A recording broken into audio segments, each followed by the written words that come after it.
కళ్యాణ సూతిదే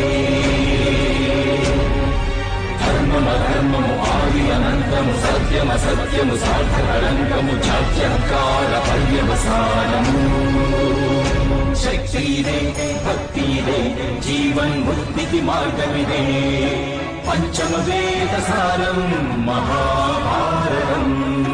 కృష్ణుడు చూపిన లీల ఇది జీవన వేద మార్గమిది గీత జనించిన క్షేత్రమే ఇది